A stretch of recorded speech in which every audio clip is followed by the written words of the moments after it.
ओम नमो भगवते वासुदेवाय। ओम नमो भगवते वासुदेवाय। ओम नमो भगवते वासुदेवाय। नारायणं नमस्कृतं नरं चैव नरोत्तमं देवीं सरस्वतीं व्यासं नमो विष्णुपदाय कृष्णपृष्ठाय। हरे कृष्णा। श्रीमद् भगवत गीता यथारूप 6वां अध्याय ध्यान योग श्लोक संख्या 17। श्रील प्रभुपाद की जय। तो कल हम लोग ने 3-4 श्लोकों में देखा कि किस प्रकार जो ध्यान योगी होता है उनका सिर्फ एकांत स्थान में जाना या अपना बैठने की जो क्रिया है उसी पे सिर्फ स्ट्रिक्टनेस नहीं, उनका इवन खाना, सोना, जीवन निर्वाह इत्यादि सभी पर जो है उन लोग एक तो स्ट्रिक्टनेस है।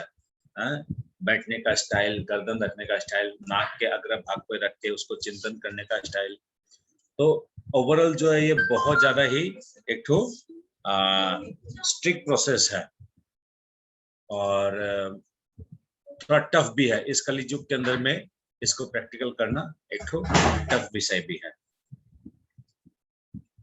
तो अभी आगे के और 3-4 श्लोकों में बताएंगे कि और क्या क्या उनको करना पड़ता है। योगी को भक्त जीवन जो भक्ति का प्रैक्टिस करते हैं, जो भक्त है, उनके लिए नहीं बताया जा रहा है। योगी मतलब ध्यान योगी, अष्टांग योगी। ओके, तो हम लोग आगे बढ़ते हैं। श्लोक नंबर 17।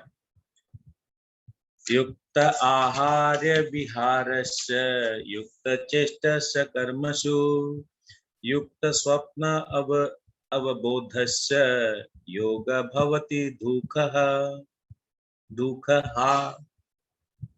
जो खाने, सोने, अमोद प्रमोद तथा काम करने की आदतों में नियमित रहता है, वो योग अभ्यास द्वारा समस्त भौतिक क्लेशों को नष्ट कर सकता है। तो अभी ये जो ध्यान योगी जो है, प्राइमरी ऑब्जेक्टिव क्या उसका? प्राइमरी ऑब्जेक्टिव उसका क्या है? कौन बताएगा? जिसको आता सिर्फ हैंड रेस करेगा। एक्चुअली प्राइमरी ऑब्जेक्टिव उसका क्या है? शिखा गुप्ता माता जी, पूजा गौ माता जी, राधिका माता जी, करुणा माता जी। ओके, 4 जन को आता है। ओके, शिखा माता जी बोलिए। हाँ प्रभु जी, परमात्मा की प्राप्ति। ओके, परमात्मा की प्राप्ति उसका बेसिक है। और राधिका अगर वो देवीदास माता जी बोले।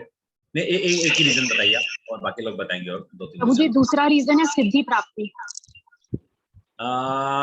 सिद्धि प्राइमरी नहीं है। ओके, पूजा मारू माता जी। प्रभु जी अपने सेंसेस को कंट्रोल करना। Very very good. इसका जो प्राइमरी ऑब्जेक्टिव जो होता है उसका होता है सेंस और मन को कंट्रोल करने के लिए उन लोग ध्यान योग पद्धति का मार्ग को उन लोग चुनते हैं। अभी क्या है, इन लोग सेंस और मन को कंट्रोल करने के पहले इन लोगों को क्या करना पड़ता है? खाना, पीना, सोना, अमोद प्रमोद और काम, इन सब को विजय करना पड़ता है। इन सब पे विजय करने के बाद इसके बाद उन लोग का नेक्स्ट स्टेप चालू होता है। वो नेक्स्ट स्टेप हो गया इंद्रियां और मन को कंट्रोल में करना। तो इसका मतलब प्राइमरी ऑब्जेक्टिव जो होता है ध्यान योगी का, वो होता है मन और इंद्रियों को संयमित करने के लिए ये पद्धति उन लोग अपनाते हैं। तो इसमें वेरी सिंपल है। इसमें 17 नंबर श्लोक में कुछ विशेष बात नहीं बोला गया। इसमें यही है कि उन लोगों को खाना, सोना, अमोद प्रमोद मतलब हो गया रिक्रिएशन, घूमना फिरना इत्यादि जो है, इसमें भी कंट्रोल। और काम पे तो खैर काम पे तो जय प्राप्त करना ही पड़ेगा।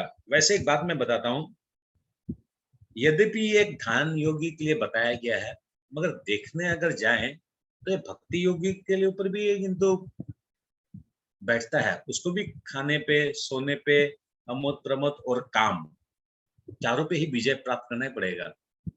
नहीं तो फिर क्या होगा, मन चंचल है, मन इधर उधर भटकता रहेगा। भगवान का नाम में, भगवान का गुणगान में, भगवान का कीर्तन में मन नहीं बैठेगा। भौतिक चीजों में मन बैठेगा। पड़ोसी क्या कर रहा है, मेरा कॉलीग क्या कर रहा है, बाहर का दुनिया में क्या चल रहा है, ओलंपिक में क्या चल रहा है, उस टाइप से फिर वो मन भटकेगा। तो ठीक है, फिलहाल हम लोग इन श्लोकों को ध्यान योगी के ही स्तर से हम लोग समझने की कोशिश करते हैं, मगर भक्ति योगी के बारे में प्रभुपाद बताएंगे डेफिनेटली तात्पर्य में, तो वहां हम लोग समझ लेंगे। तात्पर्य: खाने, सोने, रक्षा करने तथा मैथुन करने जो शरीर की आवश्यकताएं हैं। खाना, सोना, रक्षा और मैथुन शरीर की आवश्यकता है। ये किस व्यक्ति के लिए आवश्यकता है? खाना, पीना, सोना, मतलब आहार, निद्रा, भय, मैथुन जो है, ये यहाँ पर बताया जा रहा है। आहार, निद्रा, भय, मैथुन, खाना, पीना, सोना, रक्षा, मैथुन, एक ही बात हो गया। आहार, निद्रा, भय, मैथुन जो शरीर की आवश्यकताएं हैं। किस प्रकार का आदमी के सोच में रहता है कि ये मेरे शरीर की आवश्यकताएं है? ओके, राधिका माता जी ने हैंड रेस किया, बोलिए माता जी। प्रभु जी, जो भौतिक स्तर पे सोचते हैं और अपने आप को बॉडी समझते हैं।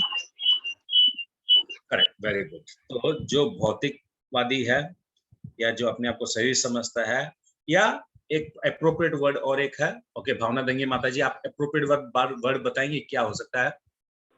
प्रभु जी, मैं भी भौतिकवादी बोल रही थी। नहीं, करेक्ट है, आंसर 99.99% करेक्ट है, नो प्रॉब्लम। एक और पर्टिकुलर एक वर्ड है जो वर्ड इसमें एकदम फिट करता है कि वो लोग जो होते हैं, ओके गीता रावत माता जी बोली। प्रभु जी, सकाम कर्मी होगा क्या? Excellent, excellent, very good. तो जो सकाम कर्मी जो होते हैं, उन लोग क्या करते हैं? जन्म, मृत्यु, जरा, आहार, निद्रा, भय, मैथुन, इसमें जो है वो अपने आप को लिप्त रखते हैं और इसमें ही उन लोग जो है रमण करते हैं। मगर जो आत्मा में रमण करता है, जो आत्मरति होता है, वो अलग स्तर का हो गया। एक हो गया आत्मा में रमण करने वाला और एक हो गया इंद्रियों में रमण करने वाला, भौतिकता में रमण करने वाला। आहार, निद्रा, भय, मैथुन में रमण करने वाला, इंद्र तृप्ति में रमण करने वाला। तो क्या बोला जा रहा है यहाँ पर? खाने, सोने, रक्षा तथा मैथुन करने जो शरीर की आवश्यकताएं हैं। देखिए, जो भक्ति मार्ग में जो होता है ना, नो डाउट आहार, निद्रा, भय, मैथुन हो सकता है वो जीवन का किसी पड़ाव में किया होगा, कोई बड़ा बात नहीं। अरे भैया, कोई कॉलेज में रहा है, कोई स्कूल में रहा है, तो बदमाशी करता ही है और बहुत कुछ सीखता है। वो एक उम्र भी वैसी रहती है, 14-16 साल की, 20 साल की उम्र। मगर जब कृष्ण कॉन्शियसनेस जब हो जाता है, जब भगवान के बारे में जब जान जाता है, जब भक्ति के बारे में जान जाता है, तब किंतु उसका जो ना इस आहार, निद्रा, भय, मैथुन में उसका ज्यादा इंटरेस्ट नहीं होता है। आहार जाता नहीं खाएगा, भगवान का प्रसाद रूप में खाएगा। निद्रा, और जानता है कि हमको सुबह पहले जल्दी उठना है, गीता पढ़ना है, माला करना है। सुनीता राय चौधरी माता जी को जब भी देखता हूँ ना मैं, मेरे को कुमुद माता जी का याद आता है, तो इसलिए कुमुद माता जी मेरे को मिस नहीं होती है, मतलब ऐसा लगता है कि हाँ ठीक है वो है। और आहार, निद्रा, भय, और भय भी नहीं रहता। भय क्या चीज का? हम लोग को भय एक्चुअली में सबसे बड़ा भय हम लोग को है मृत्यु का भय। कि मेरी मृत्यु हो जाएगी, मेरा उम्र हो रहा है, मेरा मृत्यु हो जाएगा। तो वो मृत्यु का भय एक भक्त के शरीर से, मन में से निकल जाए, डर निकल जाता है। इस मुहूर्त अगर मेरा मृत्यु निकला हुआ है, तो उस मुहूर्त भी क्या करेगा? उसको हंसी हंसी जो है भगवान को स्मरण करते हुए, भगवान को याद करके पूरा अपना जो संसार है, अपना जो बसाया हुआ संसार है, अपने पुत्र, पत्नी, माँ, पिताजी, सबका चिंतन आउट कर देगा ब्रेन से, क्योंकि वो जानता है कि ये सब एक्टिंग करने के लिए, इस पृथ्वी में एक्टिंग करने के लिए इन लोगों के साथ में भगवान उनको भेजा है। मगर इनमें से कोई भी मेरा नहीं है, जो मेरा है उसका ही बस ध्यान करके इस शरीर को छोड़ना है। तो वो ब्रेन के अंदर उसके एकदम बेस्ट खेलता रहता है उसके ब्रेन के अंदर में। तो इसलिए क्या, वो आहार, निद्रा, भय और मैथुन में ऐसा है कि वो कोई पागल नहीं है, he is not made for मैथुन। तो इसलिए एक जो भक्त है उसके लिए तो आसान है थोड़ा सा, इन कंपैरिजन टू अदर्स। मगर एक बात है, जो ध्यान योगी का भी यहाँ जो बताया जा रहा ना, आप लोग इसको भी तो बेवकूफ मत समझेगा, ठीक है? नो डाउट हम लोग भक्ति प्रैक्टिस कर रहे हैं, तो भगवान इसी अध्याय का लास्ट श्लोक में बता देंगे कि कर्म योगी, ज्ञान योगी, ध्यान योगी और भक्ति योगी, इन चारों में कौन श्रेष्ठ है, वो भगवान अपने मुंह से बोलेंगे। तो जब वो आएगा श्लोक तब मैं बताऊंगा, अभी मैं नहीं बताऊंगा। मगर अभी जब मैं बोल रहा हूँ भक्ति योगी के बारे में, तो ये मत समझ लीजिए आप ध्यान योगी कोई बुड़बक होता है। ये भी चैंपियन है, ये हल्का चीज नहीं है। ये भी इस टाइप से नियंत्रण करना, इस टाइप से रहना है, आसन पे बैठ अपना शरीर को सीधा रखना। जैसे विश्वामित्र जी थे, परशुराम का मालूम नहीं है, विश्वामित्र जी थे, फिर वशिष्ठ मुनि थे, इन लोग इस टाइप के मतलब थे, इन दो सब चैंपियन थे इन लोग। जहां तक खाने का प्रश्न है, इसे तो प्रसाद का या पवित्रीकृत भोजन के रूप में नियमित बनाया जा सकता है। भगवद गीता 9.26 के अनुसार भगवान कृष्ण को साग, फूल, फल, अन्न, दूध आदि भेंट किया जाते हैं। यानी भगवान को जो है मांस, मदिरा, अंडा, लहसुन, प्याज इत्यादि भेंट नहीं किया जाता है। तो 9.26 श्लोक है। पत्रम पुष्पम में क्या देखे तो 9.26 क्या है? पत्रम पुष्पम फलम तोयम एवं यो वेति तत्ततः। 9.26 क्या है? पत्रम प्रभु जी, यान्ति देव वर्ता। हाँ वो जी प्रभु प्रभु जी जी वही है। पत्रम पुष्पम फलम। पत्रम पुष्पम ना, ओके। तो यहाँ पर भगवान क्या बोल रहे हैं इस श्लोक से में, प्रभुपाद क्या बोल रहे हैं कि भगवान की भक्ति आसान क्यों है जानते हैं? कभी सोचे आप लोग? अगर प्रभुपाद ये क्राइटेरिया रख देते कि हर एक जन को मिनिमम बीएड होना पड़ेगा, या बीटेक होना पड़ेगा, या एमटेक होना पड़ेगा, या फिर पीएचडी होना पड़ेगा, या ग्रेजुएट होना पड़ेगा, या फिर क्लास 10 पास होना पड़ेगा, तब इसका मतलब क्या होता कि क्लास 10 पास से नीचे जो कोई है, अगर 5वीं 6ठी कक्षा तक जो कोई अगर पढ़ा हुआ है, तो वो बेचारा जिंदगी में भी भक्ति नहीं कर पाता, क्योंकि उसकी क्राइटेरिया है आफ्टर क्लास 10 पास। किंतु ऐसा नहीं है भक्ति में। कोई अगर अक्षर भी अगर पढ़ने नहीं जानता है, वो भी भक्ति कर सकता है। कोई जन्म से अंधा है, या जन्म से कुबड़ा है, या जन्म से अपाहिज है, या जन्म से कोई प्रॉब्लम है उसको, वो भी भक्ति कर सकता है। जो गरीब से गरीब है, जिसके घर में एक बेला का अन्न है, वो भी भक्ति कर सकता है। जिसके पास ट्रेवलिंग का पैसा नहीं है, वो वृंदावन हो सकता है, वृंदावनपुर मायापुर नहीं जा पा रहा है, तो अपने घर में बैठ के भी वो भक्ति कर सकता है। भक्ति जरूरी नहीं है कि ओपन स्काई में होगा, कुछ भक्ति जेल के अंदर भी हो सकता है। तो इसका मतलब भक्ति भगवान ने इतना आसान बना दिया है। और भगवान ने क्या बोल दिया है? तुम अगर मेरे से प्रेम करते हो और कुछ मेरे को देने ही चाहते हो। हाँ यस, अच्छा एग्जाम्पल है। हाँ, प्रहलाद महाराज, सूरदास, यस वेरी गुड। तो क्या बोल रहा था मैं? भगवान बोलते हैं अगर भक्ति करना ही चाहते हो तो मुझे कुछ देना ही चाहते हो तो। भक्ति जेल में भी हो सकती है। तो भगवान अभी बोलते हैं कि तुम जब कुछ मेरे को, अरे बोल, तुम डिस्टर्ब कर रहा है क्लास में, you are disturbing the class, गो।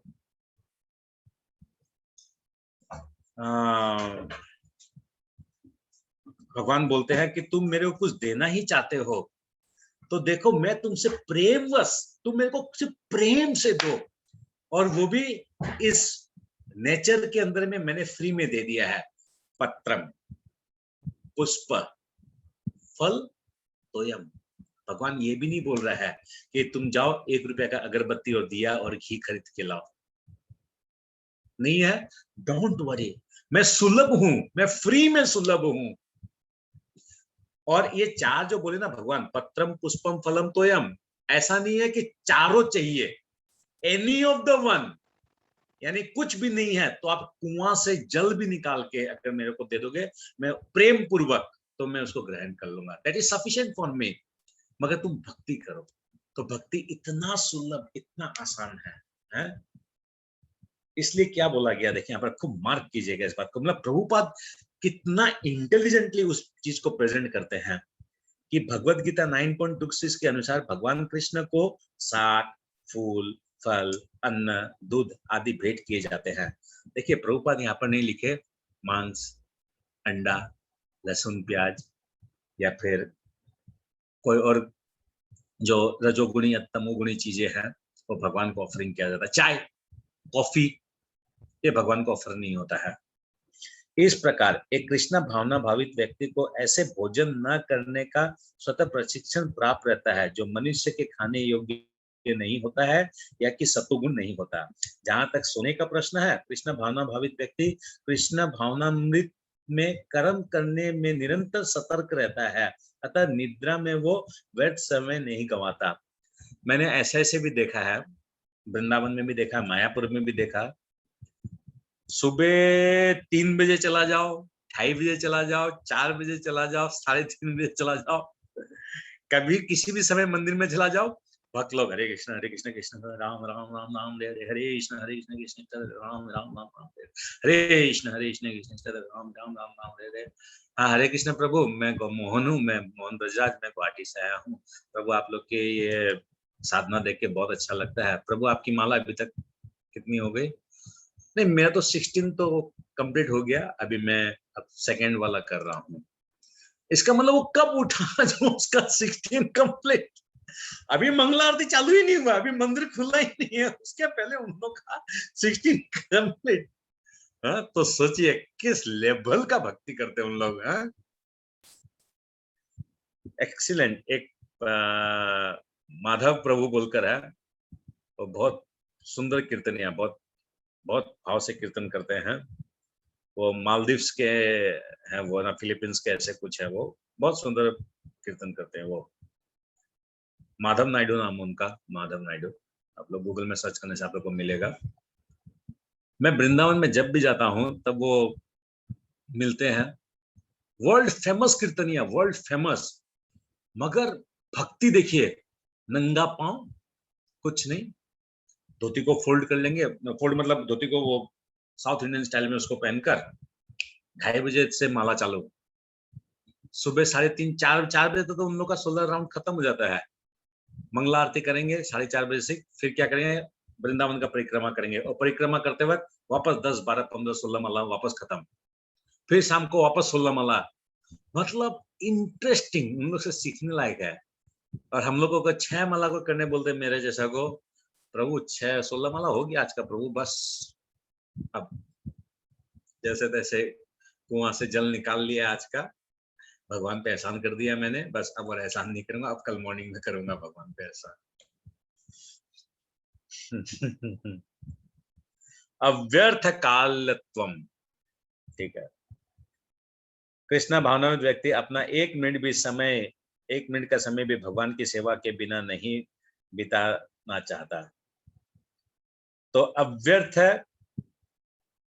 शब्द का 2 मीनिंग आता है। एक तो हो गया जो आदमी 24 घंटा कृष्ण भावना भावित रहता है, जो कृष्ण की सेवा में 24 घंटा रहता है। और नंबर 2, जिसका जीवन का उद्देश्य ही कृष्ण की सेवा करना है। दो फैक्टर आता है, मतलब 2 सिम्टम्स। एक सिम्टम हुआ कि सपोज अगर पूछा जाए what is Krishna consciousness, who is Krishna consciousness, भक्त क्या है, कौन है भक्त, क्या है उसकी परिभाषा, क्या है उसकी सोच, तो बोला जाता है कौन है महात्मा, तो बोला जाता है 2 गुण। पहला गुण, उसका एकमात्र जीवन का उद्देश्य जो है वो भगवान की सेवा करना है, और दूसरा who is 24 hours engage in Krishna consciousness. मन से, बुद्धि से, वचन से और कर्म से, चारों प्रकार से जो है वो कृष्ण की सेवा में लगा हुआ रहता है। Very interesting, very very interesting. और ये दिखने को मिलेगा, ऐसा नहीं है दिखने को नहीं मिलता है, डोंट थिंक लाइक दैट। आप कभी वृंदावन में जाइए, मायापुर में जाइए, भगवान चाहेगा, अभी मायापुर का ट्रिप अपने लोग कर ही रहे हैं दिसंबर में, तो आप अपने लोग सब कोई चलेंगे उसमें, मायापुर वाला ट्रिप में, जो लोग का पॉसिबल होता है। दिसंबर का कौन लिया था इसका लीड कौन ले रहा है इस प्रोग्राम का? सीमा माता जी, त्रिपुरारी प्रभु। और तो उन लोग तो सबको क्लास में, सीमा माता जी तो मैं देखा था क्लास में। हाँ प्रभु जी, हरे कृष्णा। हरे कृष्णा। त्रिपुरारी प्रभु और वो एक और प्रभु अन्ना उनके साथ में, और रूपेश प्रभु क्लास में, रूपेश प्रभु। हाँ रूपेश प्रभु, वो भी क्लास 2-3 दिन से क्लास नहीं कर रहे हैं क्या वो भी? वो तो मैंने ख्याल नहीं किया। रेगुलर हैं प्रभु जी वो तो, बट कर रहे हैं। रेगुलर है ना? हाँ कल भी आए हुए थे। ओके। एनीवेज तो हम लोग जो है ये दिसंबर के आसपास प्रोग्राम कर रहे हैं, तो वहां देखिएगा, आप लोग को देखने को मिलेगा। और अभी मैं अक्टूबर महीना में जाऊंगा, अक्टूबर 11 तारीख को वृंदावन, वहां पर रहूंगा मैं 10-12 दिन। तो इस बार मैं, भगवान की कृपा होगी, राधा रानी की कृपा होगी, तो मैं ब्रज की 84 कोस की परिक्रमा करूंगा। तो 84 कोस की परिक्रमा जब करेंगे तब आप लोग को दिखाई देगा एक से एक क्वालिटी भक्त, जिसको बोलता है क्वालिटी भक्त। तो ब्रज के लोग हैं उन लोग क्या भक्ति करते हैं, हम लोग तब समझ में आएगा हम लोग कहाँ हैं, उन लोग कहाँ हैं। तो है, ऐसा है, नहीं है बोल के नहीं, ऐसा है। ठीक है। इसके आदर्श शिल रूप मतलब क्या है, ब्रज 84 परिक्रमा क्या क्या है, मतलब एक तो हो गया वृंदावन का परिक्रमा, ये हो गया 2 कोस का। फिर है गिरिराज जी का परिक्रमा, गिरिराज जी का परिक्रमा है 7 कोस का। सॉरी, वृंदावन है 3 कोस का, गिरिराज जी है 7 कोस का।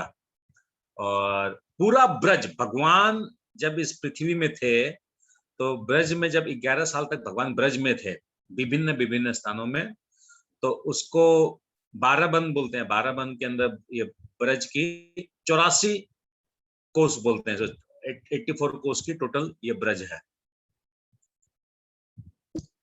इसके आदर्श श्रील रूप गोस्वामी हैं, जो कृष्ण की सेवा में निरंतर लगे रहते हैं और दिन भर में 2 घंटे से अधिक नहीं सोते थे। सोचिए, अगर हम लोग को, मेरे को कोई बोल दे कि प्रभु कल से आपको 4 घंटा ही सोना है, 6 घंटा नहीं सोना है, दूसरा दिन माथा फट रहा है, ये हो रहा है, वो हो रहा है, दिन में नींद आता है, रात को नींद आता है। अच्छा, एक और उदाहरण दे रहा है। ये तो हुआ शिल रूप गोस्वामी। शिल रूप गोस्वामी भी जो है वो भी वृंदावन के पास में टारबन बोल के जगह था, वहां पर वो थे, और वहीं पर उन्होंने भक्ति रसामृत सिंधु लिखा था और भी कई सारे ग्रंथ लिखे। अभी भी मंदिर है वहां पर। और आश्चर्यजनक का बात है, आश्चर्यजनक, वहां का जो पेड़ जो है ऐसे मतलब झुक गया है, वो पेड़ सारा, इतने पुराने वो वृक्ष है, वो सारे पेड़ जो है ऐसे झुक गए, खूब सुंदर लगता है। वहां पर बाबा जी एक ठो, जो लोग गए हुआ है, राधिका माता जी आप गए हुए तो जानेंगे, आप बाकी लोग जो गए हैं, वो बाबा जी एक ठो दाढ़ी वाला बाबा जी है। और दाढ़ी वाला बाबा जी को जैसे हम लोग तो मजा लेता है वहां पर वृंदावन में, मतलब मजा लेना आपको, है खूब आनंद लेना, क्योंकि उन लोग सब वृंदावन में कुत्ता, वृंदावन में गाय, वृंदावन में भैंस, वृंदावन में सुअर, वृंदावन में बंदर, वृंदावन में मच्छर, जितने भी है वो सब संत महात्मा। उन लोग किसी ना किसी कारणवश से उन लोग का कुछ रह गया होगा, हम लोग नहीं समझ सकते हैं जिस चीज को, जिसके कारण उन लोग को ब्रज का वास मिला, उन लोग को ब्रज में जन्म मिला उन लोग का। इसका मतलब बहुत ऊपर है उन लोग, हम लोग से बहुत बहुत बड़ा किस्मत है उन लोग से। तो क्या हम लोग को आनंद लेना चाहिए उन लोग के साथ में। कई मंदिर में आप लोग जाएंगे तो कुछ लोग बोलेंगे, अरे इधर रुपया दो, अरे वैसे करो, अरे लाइन में आओ, ऐसे करो। हम लोग को हंसना चाहिए। क्यों हंसना चाहिए?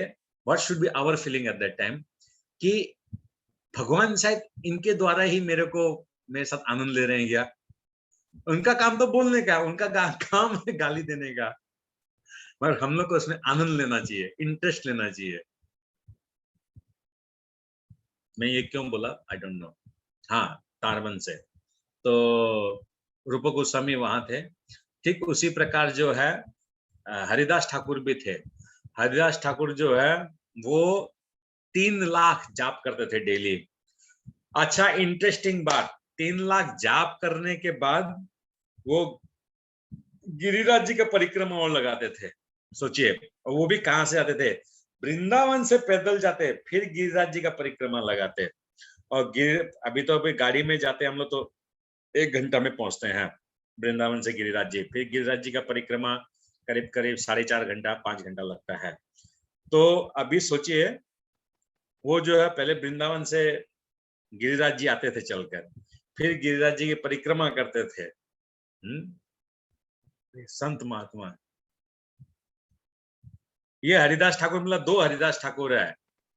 एक तो हो गया नाम आचार्य हरिदास ठाकुर, जो 3 लाख जाप करते थे, और एक हरिदास ठाकुर थे जिनको बांके बिहारी जी की जो मूर्ति जो है वो उनको मिली थी। ठीक है। इस प्रकार उनका कार्य सदैव नियमित रहता था और इंद्र तित्व से अदूषित, क्योंकि कृष्णा भावना में व्यक्ति नहीं बीच में छोड़ दिया मैं।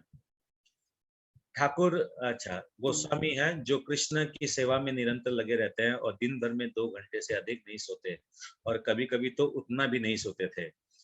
इवन शिला प्रभुपाद भी जो है ना, वो भी क्या हो गया लास्ट में जीवन अंत के समय में उनको वो इतना कुछ लिखे रात भर जागकर वो क्या करते थे, 10 साढ़े 10 11 बजे सो जाते थे, 1 बजे 1:30 बजे उठ जाते और फिर लिखना चालू। आज जो हम लोग को जो मिला इतना कुछ, ये जो एसेट जो हम लोग को मिला है, ये प्रभुपाद की कितनी बड़ी कृपा, कितने रात का परिश्रम और त्याग है, कितना नींद का त्याग है उनका, हम लोग सोच भी नहीं सकते हैं। ठाकुर हरिदास तो अपनी माला में 3 लाख नामों का जप किए बिना ना तो प्रसाद ग्रहण करते थे और ना सोते ही थे। जहाँ तक कार्य का प्रश्न, कृष्णा भावना भावित व्यक्ति ऐसा कोई भी कार्य नहीं करता जो कृष्ण से संबंधित ना हो।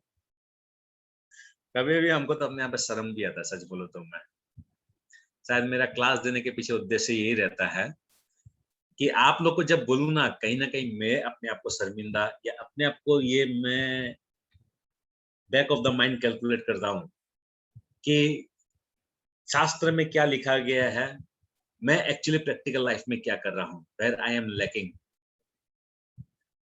तो इसलिए कुछ भी अगर मैं बोल रहा हूँ, किसी पे कोई प्रकार का कोई वो नहीं है। इस प्रकार उसका कार्य सदैव नियमित रहता है और इंद्र तृप्ति से अदूषित, क्योंकि कृष्णा भावना भावित व्यक्ति के लिए इंद्र तृप्ति का प्रश्न ही नहीं उठता, अतः उसे तनिक भी भौतिक अवकाश नहीं मिलता, क्योंकि वो अपने कार्य वचन निद्रा जागृत तथा अन्य सारे शारीरिक कार्यों में नियमित रहता है, अतः उसे कोई भौतिक दुख नहीं होता। हाँ कृष्णा। 18 नंबर श्लोक। यदा विनीयतं चित्तम् आत्मनि एव अवतिष्ठते निस्पृह सर्व कामेभ्य युक्त इति उच्यते तदा। जब योगी योगा अभ्यास द्वारा अपने मानसिक कार्यकलापों को वश में कर लेता है और अध्यात्म में स्थित हो जाता है, अर्थात समस्त भौतिक इच्छाओं में रहित हो जाता है, तब वो योग में सुस्थिर कहा जाता है। तो अभी क्या है, यम नियम प्राणायाम आसनम। अभी देखिए मैं आप लोग को 8 नाम बोल रहा हूँ, ये 8 नाम आप लोग लिखिए। तब अभी क्या होगा, अभी अब जो श्लोक जो चल रहे हैं इसका मतलब उसका ग्रेजुअली जो है ना अभी प्रोग्रेस हुआ है। क्या प्रोग्रेस हुआ है, किस सीढ़ी से, वो हम लोग समझते हैं।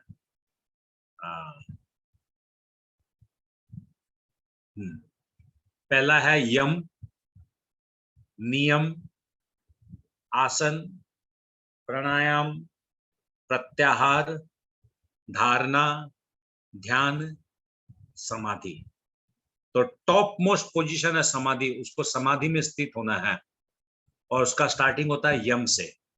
यम मतलब जो हम लोग को अभी तक जो बताया गया था कि वो भौतिक इच्छाओं से निरख, खाने पीने अमोद प्रमोद इत्यादि से वो कंट्रोल में लाता है। तो ये हो गया यम। और नियम मतलब नियम भी हम लोग पढ़ चुके हैं कि उनका क्या होता है कि वो धीरे धीरे शरीर की स्वच्छता लाते हैं, ऑस्टेरिटी मेंटेन करते हैं, और तपस्या करते हैं। तो ये हो गया नियम। फिर आसन, आसन का भी हम लोग को मिल चुका है कि वो सीधे एकदम बैलेंस्ड होके बैठते हैं और जिस पे बैठना है वो आसन ना तो ऊंचा होता है ना ही नीचा होता है, और नाक के अग्र भाग पे उन लोग साधना करते, ध्यान करते हैं, आसन। फिर हो गया प्राणायाम। अब प्राणायाम वगैरह जो है वो आगे आएगा। प्राणायाम मतलब हो गया उन लोग ब्रीदिंग को कंट्रोल करते हैं। ब्रीदिंग को कंट्रोल करके एक तो पोजीशन आता है, उस पोजीशन को कुछ अष्टक कुछ बोलता है, आएगा हम लोग को वो वर्ड आएगा। नहीं, वो मतलब क्या होता है कि वो पूरा ब्रीदिंग जब करता है तो उसमें भी कंट्रोल करता है, और ब्रीथ आउट करता है तब भी कंट्रोल करता है, और बहुत बार क्या होता है वो श्वास को बीच में ही जाके रोक देता है। इस टाइप से आता है। फिर आता है प्रत्याहार। प्रत्याहार मतलब क्या है कि अब क्या प्रत्याहार वाला जब स्थिति जब आ जाता है, प्राणायाम प्रत्याहार वाला जब स्थिति आ जाता है, तब उन लोग का क्या होता है, पूरा फोकस्ड हो जाता है उन लोग तो उस टाइम में क्या होता है, सेंसेस और मन को जय कर लेते हैं। तब क्या होता है, ध्यान। ध्यान मतलब अब ओरिजिनल काम चालू हुआ, मेडिटेशन। अब जाके उन लोग परमात्मा का मेडिटेशन करते हैं। मतलब जब सारे सेंस और इंद्रियां और मन जब सब कुछ कंट्रोल में हो गया, उसके बाद ध्यान यानी मेडिटेशन, उसके बाद उन लोग जो है परमात्मा का मेडिटेशन करते हैं, और तब जाके उन लोग समाधि में स्थित होते हैं। समाधि मतलब अब कुछ भी और प्राप्त करने योग्य कुछ भी नहीं है, ना कोई इच्छा, ना कोई कामना है, ना कोई वासना है। शरीर के माध्यम से बहुत ऊपर चले जाते हैं उन लोग। तो ये हो गया समाधि। यम नियम आसन प्राणायाम प्रत्याहार, यम नियम आसन प्राणायाम प्रत्याहार, धारण धैर्य ध्यान and धारणा। ध्यान और समाधि। धारणा। ठीक है, ये आप लोग लिख लीजिए, अच्छा रहेगा। अच्छा, क्या बोले प्रभु जी? ध्यान के बाद प्रभु जी? हाँ, ध्यान के बाद प्रभु क्या? ध्यान के बाद? ध्यान के बाद समाधि, समाधि। लास्ट। तो सातवीं में प्रभु जी, सातवीं हो रहा है। हाँ, सातवीं हो रहा है, यम नियम आसन प्राणायाम प्रत्याहार ध्यान और नहीं नहीं समाधि। नहीं, प्रत्याहार के बाद धारणा। प्रत्याहार के बाद प्रभु जी, प्रत्याहार के बाद ना? हाँ, प्रत्याहार के बाद धारणा, फिर ध्यान और फिर समाधि। ठीक है, ओके। प्रभु जी 8 चीज क्या है? हैं? ये 8 नाम जो बताइए है क्या? ये अष्टांग योग की पद्धति है, द प्रोसेस ऑफ अष्टांग योग। 8 प्रोसेस ऑफ अष्टांग योग। स्टार्टिंग पॉइंट जो जैसे हम लोग जैसे लिखे हैं, ये स्टार्टिंग से है। पहले ऐसा होना पड़ता, फिर ऐसे करना पड़ता, फिर ऐसे करना, फिर लास्ट का स्टेज जो है वो समाधि है। तो इस श्लोक में क्या बताया जा रहा है, इस श्लोक में क्या हो गया है, अभी उनका प्रोग्रेस हो गया। मतलब अभी तक जो हम लोग पढ़े 17 नंबर श्लोक में, उसमें यम नियम आसन प्राणायाम इसमें चला गया है। अब जो इन लोग क्या कर रहा है, जब योगी योगा अभ्यास द्वारा मतलब ऐसे धीरे धीरे प्रैक्टिस करते करते अपने मानसिक कार्यकलापों को वश में कर लेता है और आध्यात्म में स्थित हो जाता है, यानी अब वो मोटा मोटी मेडिटेशन का लेवल तक आ गया है। आध्यात्म में स्थित हो जाता है, तब वो समस्त भौतिक इच्छाओं से रहित हो जाता है, तब वो योग में सुस्थिर कहा जाता है। यानी वो अब ध्यान योग का जो स्तर है वहां पर अब वो स्थित हो गया है। अब यहाँ पर जो स्थित हुआ ना, जो ध्यान में जो स्थित हुआ है, यानी ये तो परमात्मा को उपलब्धि करेगा। मगर जो यम नियम आसन प्रत्याहार, ठीक है, प्रत्याहार का स्टेज तक जो जाता है,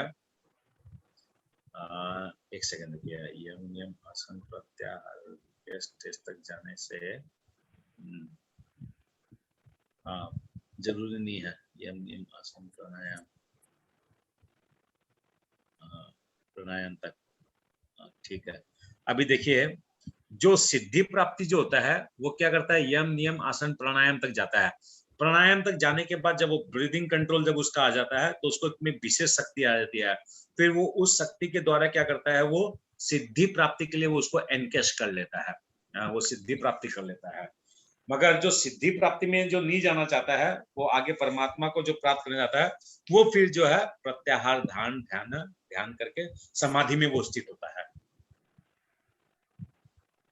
ओके, यहाँ पर तात्पर्य को कोई पढ़िए, कोई पढ़ना चाहे तो। हरे कृष्णा प्रभु जी, मैं पढ़ती हूँ। साधारण मनुष्य की तुलना में योगी के कार्यों में, एक मिनट प्रभु जी, एक मिनट। बहुत जन के घर से आवाज आ रहा है, बहुतों के घर से आवाज आ रहा है, म्यूट कीजिए आप लोग। जी प्रभु जी।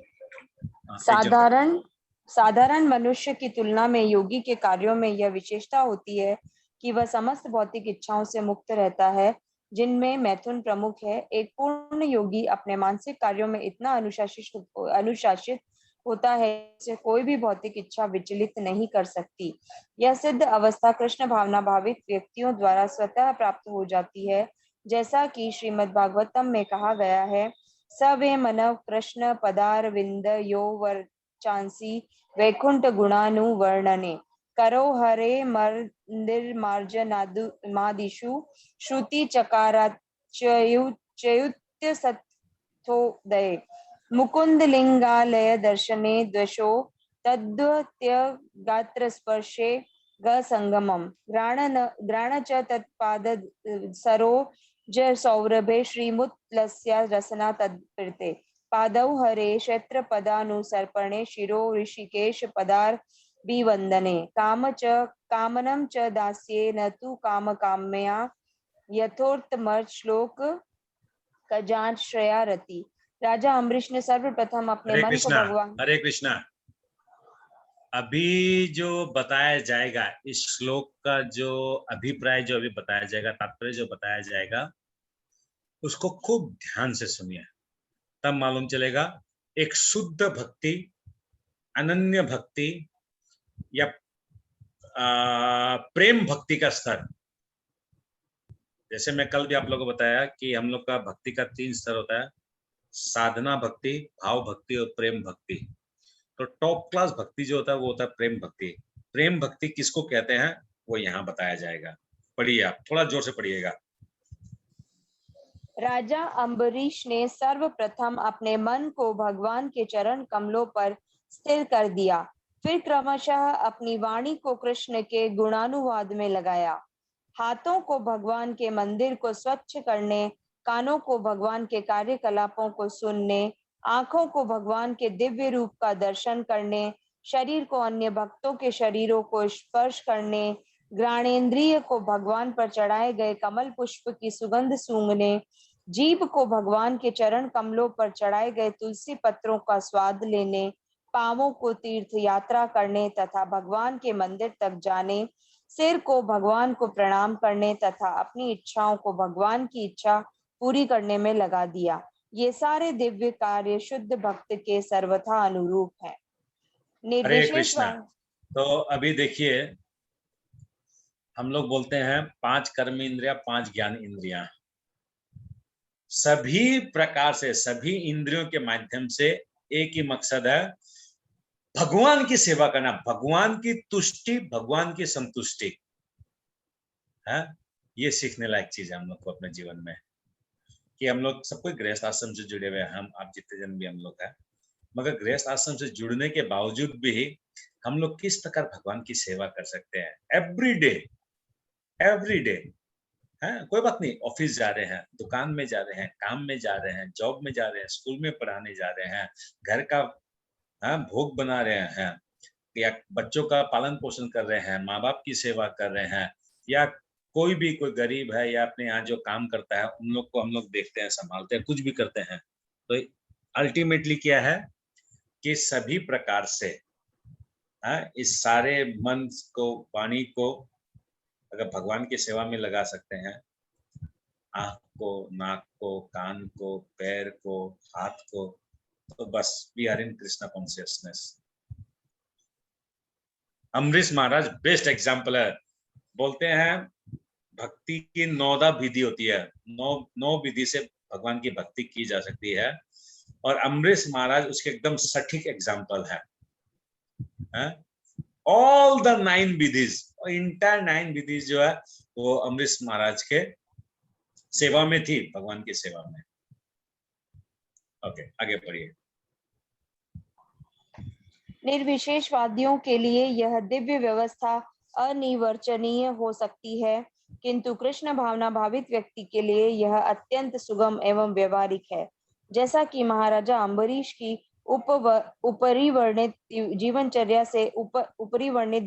से स्पष्ट हो जाता है, जब तक निरंतर स्मरण द्वारा भगवान के चरण कमलों में मन को स्थिर नहीं कर लिया जाता, तब तक ऐसे दिव्य कार्य व्यवहारिक नहीं बन पाते।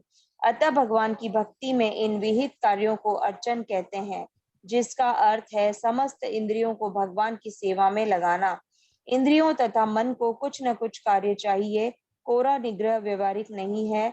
अतः सामान्य लोगों के लिए, विशेषकर जो लोग संन्यास आश्रम में नहीं है, ऊपर वर्णित इंद्रियों तथा मन का दिव्य कार्य ही दिव्य सफलता की सही विधि है, जिसे भगवत गीता युक्त कहा गया है। हरे कृष्ण।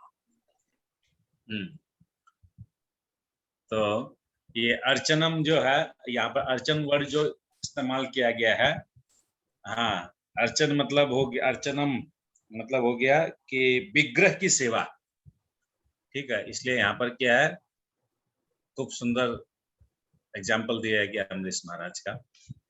तो हम लोग ठीक है 100% भी नहीं कर पाए, कम से कम हम लोग सब कोई आज 1 साल से 1.25 साल से क्लास कर रहा है। वी शुड ट्राई, कम से कम ट्राई तो हम लोग कर सकते हैं। भगवान को फूल चढ़ाओ, भगवान का फूल को सुगंध रूप से लो, हाथ से ताली बजाओ, कम से कम और कुछ नहीं तो हरे कृष्ण महामंत्र जब कीर्तन होता है, हम लोग जय राधा माधव कहते हैं, तब तो कम से कम हम लोग ताली बजावे। उसमें मैं कई लोगों को देखता हूँ, उस टाइम पर भी उन लोग कोई चीज में बिजी रहते हैं। तो ठीक है, मैं चेष्टा कीजिए, वही सारा खेल ही चेष्टा का है, और क्या है।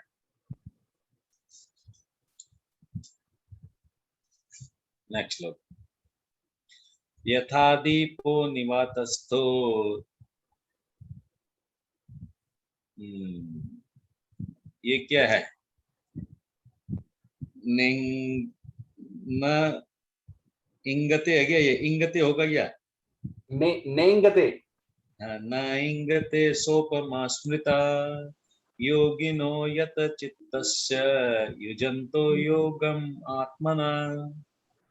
जिस प्रकार वायुरहित स्थान में दीपक हिलता डुलता नहीं, उसी तरह जिस योगी का मन वश में होता है वो आत्म तत्व के ध्यान में सदैव स्थिर रहता है।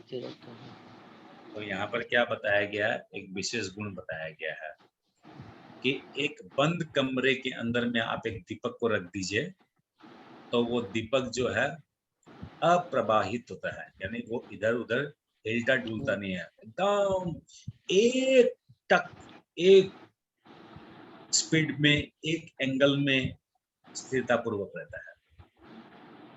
तो बोलने का तात्पर्य क्या है कि बंद कमरे में, यानी योगी को एकांत स्थान में, बंद कमरे में, कोई पहाड़ में, कोई गुफा में, जहाँ कोई नॉइज नहीं, जहाँ कोई हवा नहीं, जहाँ कोई विचलित नहीं करे, जहाँ कोई प्रॉब्लम नहीं करे, ऐसा एकांत स्थान में उनको जाकर क्या करना पड़ता है, इस साधना को करना पड़ता है।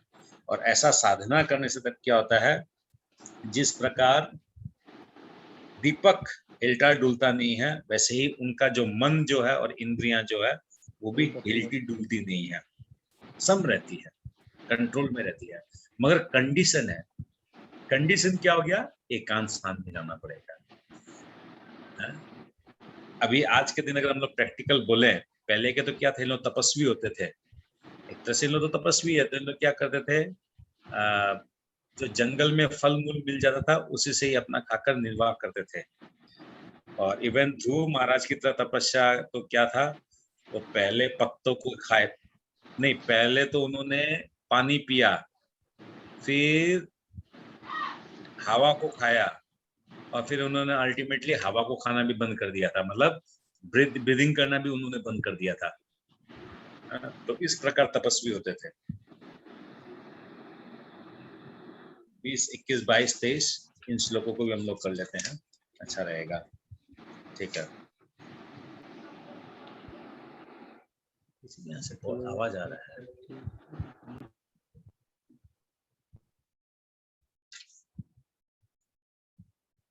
यत्र उपरमते चित्तम निरुद्धम योग सेवया, यत्र च एव आत्मनां पश्यन् आत्मनि तुष्यति, सुखम आत्यंतिकम यत्तत् बुद्धिग्राह्यम् अतीन्द्रियम्, वेति यत्र न चेवायं एव आयं स्थितश्चलति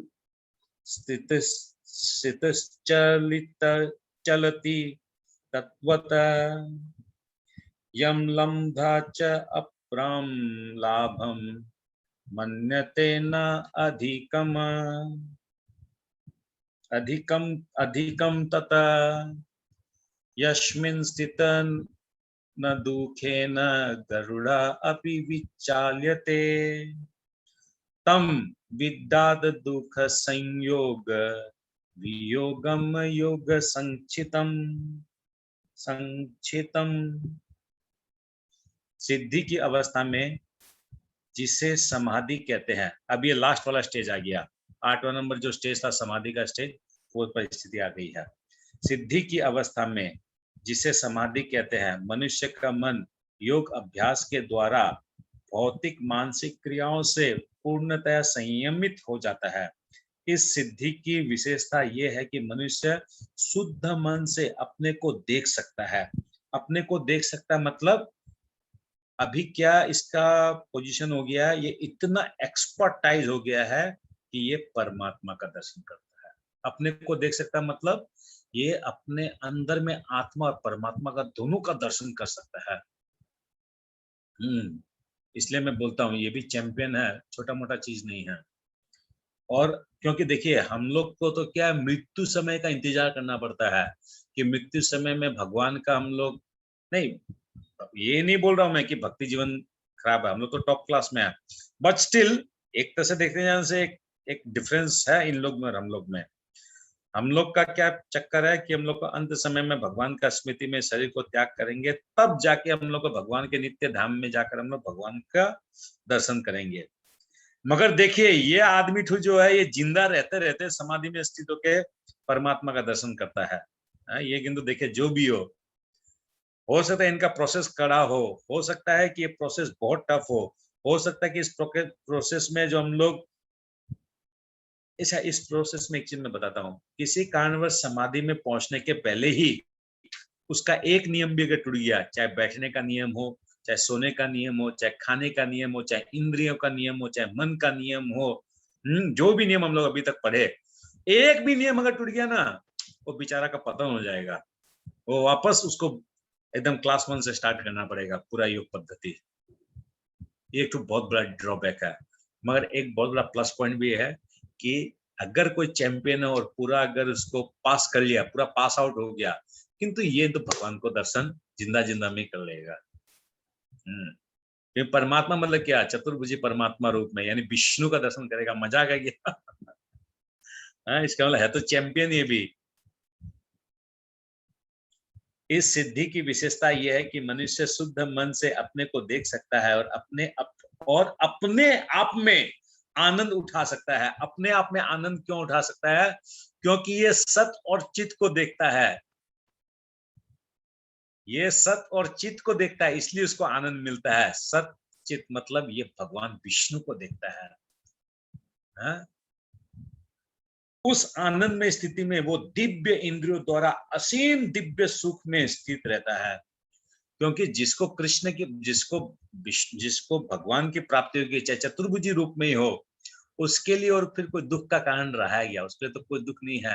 ये संसार भी उसके लिए बेकार है, इंद्र तृप्तियां बेकार है, मन की इच्छाएं बेकार है, ये भौतिक जगत बेकार है, इस भौतिक जगत की वस्तुएं बेकार है। इस प्रकार स्थापित मनुष्य कभी सत्य से विपत नहीं होता और इस सुख की प्राप्ति हो जाने पर वो सबसे बड़ा कोई दूसरा लाभ नहीं मानता। यानी मैं जो बताया आप लोग को, जीवन का कृष्ण भावना में भावित मतलब जीवन का 2 उद्देश्य है।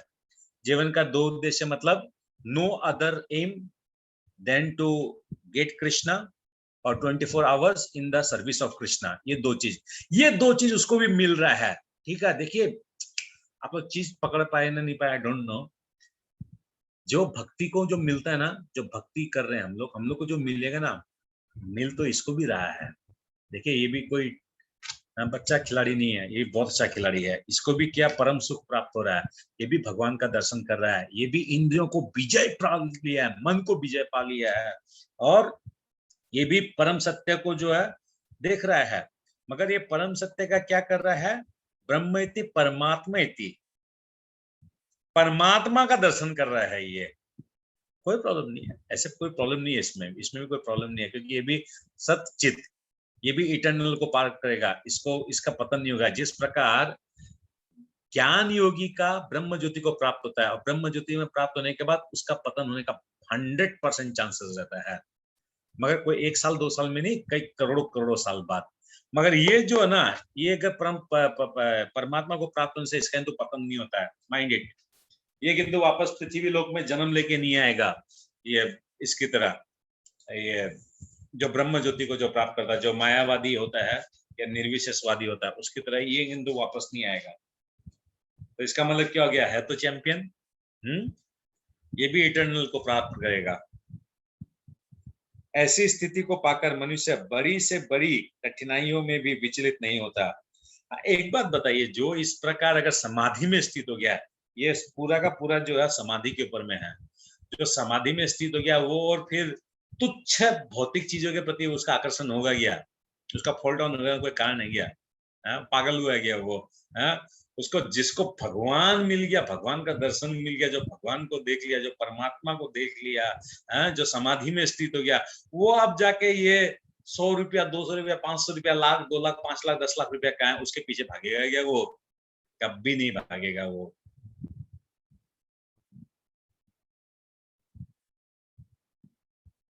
अच्छा, एक और चीज है, मार्क कीजिएगा, समाधि में स्थित होने के बाद में कुछ तो परमात्मा का दर्शन करते हैं, ठीक है, और किसी कारणवश वो परमात्मा को दर्शन अगर नहीं करता है, नहीं कर पाता ना, तो उसको फ्रस्ट्रेशन आ जाता है, और फ्रस्ट्रेशन से उसका तो फॉल डाउन भी 100% है। इतना साल, इतना युग का तपस्या बेकार हो जाएगा। किंतु हम लोग भक्तों के लिए भगवान ने स्पेशल कैटेगरी हम लोग को दिया है, जिसका श्लोक आप लोग में से किसी को याद है तो बोलिए। नहीं, याद नहीं है किसी को भी। और यशोदा देवी दासी माता जी कहाँ है? माता जी आप तो दीक्षित है, तो बोलिए, श्लोक बोलिए। नहीं, याद नहीं है, ओके। नेहा विक्रमणा स्वस्ति प्रत्यवायो न विद्यते स्वल्पमस्य धर्मस्य त्रायते महतो भयात्। 2.40 नंबर, हरिबोल 2.40 ना, नेहा विक्रमणा स्वस्ति। नंबर तो याद नहीं, नेहा विक्रमणा स्वस्ति प्रत्यवायो न विद्यते। श्लोक नंबर बोलो आप जी लोग। प्रभु जी 2.40 2.40 ना, हाँ। तो इसका मतलब हम लोग को यहाँ पर जो भगवान हम लोग के लिए क्या करे, एक स्पेशल कंसेशन दे रहे हैं कि जो भगवान का भक्ति करेगा उसको टेंशन, क्या लिखे हैं, Prabhupada used to narrate English translation of Shrimad Bhagavad Gita to his American 15 devotees on dictaphone till his last time. हाँ, लास्ट टाइम में प्रभुपाद लिख नहीं पाते थे, तो वो फोन के माध्यम से बोलते थे। गोपाल प्रभु कौन है? गोपाल शर्मा प्रभु। गोपाल शर्मा प्रभु, आप अपना हैंड रेज कीजिए एक बार। ओके, ये अपना कैमरा ऑन कीजिए, मैं देख पा रहा हूँ आपको।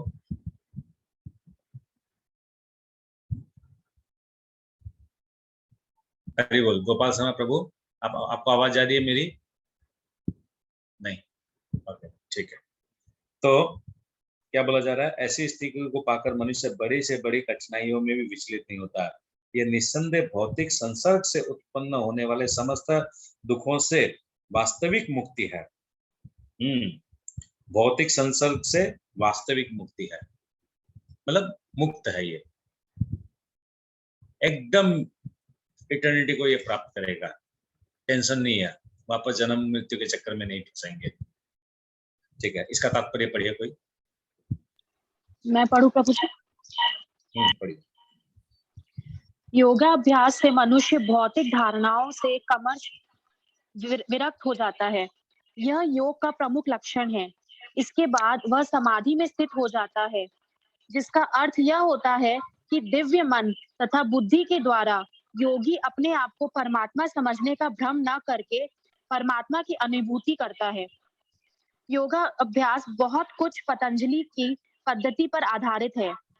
कुछ अप्रामाणिक भाष्यकार जीवात्मा तथा परमात्मा में अभेद स्थापित करने का प्रयास करते हैं, और अद्वैतवादी इसे ही मुक्ति मानते हैं, किंतु वे पतंजलि की योग पद्धति के वास्तविक प्रयोजन को नहीं जानते।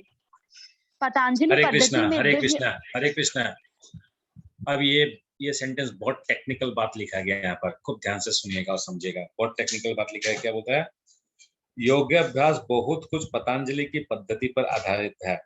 तो यहाँ पर पतंजलि जो योग अभ्यास है, मैं पहला दिन आप लोग को बोला था, ये जो 8 जो प्रोसेस जो हम लोग बताए ना, ये एक्चुअली में पतंजलि प्रोसेस है, अष्टांग योग ये है, ठीक है। आजकल जो टीवी में जो दिखाता है अनुलोम विलोम, ये सब एक्सरसाइज कर लो, ये कर लो, कपालभाति कर लो, ये योग नहीं है, दिस इज नॉट योग। योग तो ये है जो हम लोग पढ़ रहे हैं। तो यहाँ पर क्या बोला जा रहा है, कुछ अप्रामाणिक भाष्यकार जीवात्मा तथा परमात्मा में अभेद स्थापित करने का प्रयास करते हैं। यानी कुछ लोग मायावादी होते हैं, वो मायावादी लोग क्या बोलते हैं, very bad, very very bad, very very bad.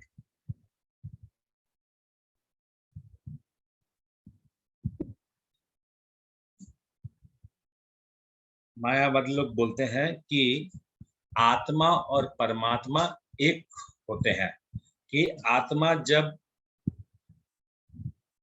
ये शरीर जब आत्मा को जो छोड़ देता है तो आत्मा जो है परमात्मा में के जाके विलीन हो जाता है, यानी आत्मा जो है अपना अस्तित्व खत्म हो जाता है, नाश हो जाता है। यहाँ प्रभुपाद क्या बोल रहे हैं, कुछ प्रामाणिक भाष्यकार, अप्रामाणिक भाष्यकार जीवात्मा तथा परमात्मा में अभेद स्थापित करने का प्रयास करते हैं और अद्वैतवादी इसे ही मुक्ति मानते हैं, किंतु वे पतंजलि की योग पद्धति के वास्तविक प्रयोजन को नहीं जानते। पतंजलि का वास्तविक प्रयोजन क्या बोल रहा है कि आत्मा और परमात्मा दोनों भिन्न भिन्न है, अलग अलग है। आत्मा अलग है, परमात्मा अलग है। आत्मा और परमात्मा एक नहीं है और ना ही आत्मा परमात्मा में जाके विलीन होता है। आत्मा अलग है, परमात्मा अलग है। क्लियर हुआ आप लोग को? नहीं हुआ? आप लोग कुछ दिखाइए, तो ऐसे दिखाइए, ऐसे दिखाइए। ओके, ठीक है, आगे बढ़िए।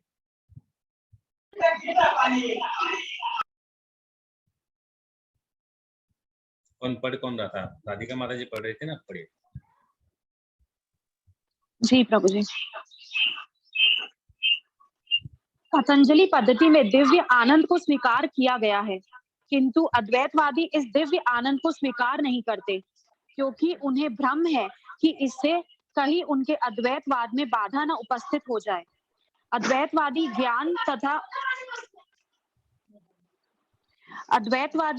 तथा ज्ञाता के द्वैत को नहीं मानते, किंतु इस श्लोक में दिव्य इंद्रियों द्वारा अनुभूत दिव्य आनंद को स्वीकार किया गया है।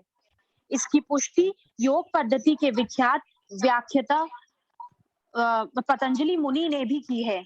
योग सूत्र में 3.34 महर्षि कहते हैं, पुरुषार्थ शून्यानम गुणानम प्रति प्रसव केवलम स्वरूप प्रतिष्ठा व चिति शक्ति रीति। यह चिति शक्ति या अंतरंगा शक्ति दिव्य है। पुरुषार्थ का तात्पर्य धर्म, अर्थ, काम तथा अंत में पार ब्रह्म से तदात्म या मोक्ष है। अद्वैतवादी पर ब्रह्म से इस तदात्म्य को केवलम कहते हैं, किंतु पतंजलि के अनुसार केवलम यह अंतरंगा या दिव्य शक्ति है जिससे जीवात्मा अपनी स्वाभाविक स्थिति से अवगत होता है। भगवान चैतन्य के शब्दों में यह अवस्था चेतो दर्पण मार्जनम अर्थात मन रूपी मलिन दर्पण का मार्जन है। यह मार्जन वास्तव में मुक्ति या भव महा दवाग्नि वार्पणम है। प्रारंभिक निर्वाण सिद्धांत भी इस नियम के समान है। भागवत में 2.10.6 में स्वरूपेण व्यवस्थिति कहा गया है। भगवत गीता के इस श्लोक में भी इसी की पुष्टि हुई है। निवारण के बाद आध्यात्मिक कार्यकल्पों का या भगवत भक्ति के अभिव्यक्ति होती है, जिसे कृष्ण भावनामृत कहते हैं। भागवत के शब्दों में स्वरूपेण व्यवस्थिति जीवात्मा का वास्तविक जीवन यही है। भौतिक दूषण से आध्यात्मिक जीवन के कलमश युक्त होने की अवस्था माया है। इस भौतिक दूषण से मुक्ति का अभिप्राय जीवात्मा की मूल दिव्य स्थिति का विनाश नहीं है, पतंजलि भी इसकी पुष्टि इन शब्दों में करते हैं, केवलम स्वरूप प्रतिष्ठा व चिति शक्ति रीति। यह चिति शक्ति रीति या दिव्य आनंद ही वास्तविक जीवन है। इसका अनुमोदन वेदांत सूत्र में इस प्रकार हुआ है, आनंदमयो भयास्त। यह चिति शक्ति ही योग का परम लक्ष्य है और भक्ति योग द्वारा इसे सरलता से प्राप्ति किया जाता है। भक्ति योग का विस्तृत विवरण 7वें अध्याय में किया जाएगा। इस अध्याय में वर्णित योग पद्धति के अनुसार समाधियां 2 प्रकार की होती है, संप्रज्ञात तथा असंप्रज्ञात समाधियां। जब मनुष्य विभिन्न दार्शनिक शोधों के द्वारा दिव्य स्थिति को प्राप्त होता है तो यह कहा जाता है कि उसे संप्रज्ञता समाधि प्राप्त हुई है। असंप्रज्ञता समाधि में संसारी आनंद से कोई संबंध नहीं रहता, क्योंकि इसमें मनुष्य इंद्रियों से प्राप्त होने वाली सभी प्रकार के सुखों से परे हो जाता है। एक बार इस दिव्य स्थिति को प्राप्त कर लेने पर योगी कभी उससे डिगता नहीं। जब तक योगी इस स्थिति को प्राप्त नहीं कर लेता तब तक वह असफल रहता है। आजकल के तथाकथित योगाभ्यास से विभिन्न इंद्रिय सुख सम्मिलित है, जो योग के सर्वथा विपरीत है। योगी होकर यदि कोई मैथुन तथा माद क्रद्वय सेवन से अनुरुक्त होता है तो वह उपहासजनक है। यहाँ तक कि जो योगी योग की सिद्धियों के प्रति आकृष्ट रहते हैं वे भी योग में आरूढ़ नहीं रहे कहे जा सकते। यदि योगी जन योग की अनुषंगिक वस्तुओं के प्रति आकृष्ट है तो उन्हें सिद्ध अवस्था को प्राप्त हुआ नहीं कहा जा सकता, जैसे कि इस श्लोक में कहा गया है। अतः जो व्यक्ति आसनों के प्रदर्शन या सिद्धियों के चक्कर में रहते हैं उन्हें यह समझ लेना चाहिए कि इस प्रकार से योग का मुख्य उद्देश्य ही समाप्त हो जाता है। इस युग में योग की सर्वोत्तम पद्धति कृष्ण भावनामृत है, जो निराशा उत्पन्न करने वाली नहीं है। एक कृष्ण भावना भावित व्यक्ति अपने धर्म में इतना सुखी रहता है कि उसे किसी अन्य सुख की आकांक्षा